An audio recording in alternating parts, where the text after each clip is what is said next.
Alright, we have the steel hung on the T-posts. Let's go over and take a look at it.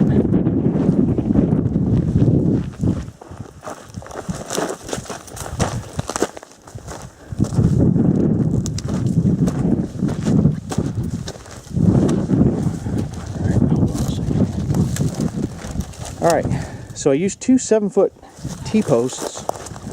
Get on this side so I don't have it shadowing there.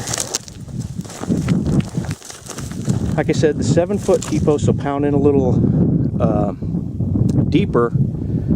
If you use a 6-foot, it might wind up being a little bit too short.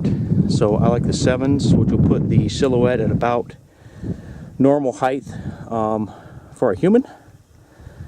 The chains, the way I rig the chains, so usually if it takes about 3 chains to hold the target up, I buy 6, 7 links so that I'll have some chain behind it.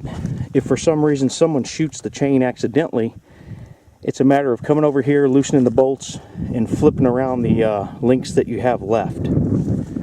So it's not that big a deal.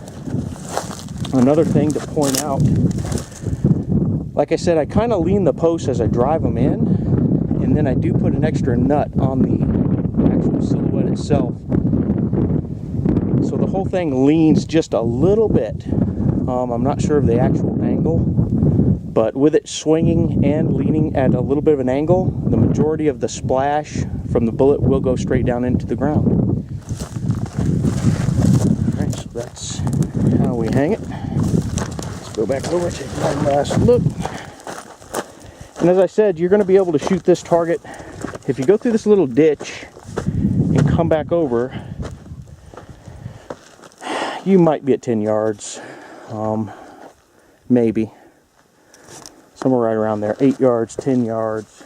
But as you notice, we can move back up, and you can shoot this thing 20 yards, 25 yards, 30 yards.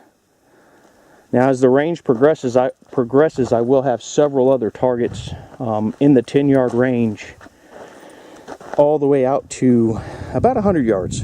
I'm going to hang another one of these large half-inch AR-500 silhouettes at 100, just to have something kind of fun to try and shoot at. I know it's not practical for a handgun, but it's definitely a lot of fun on the range.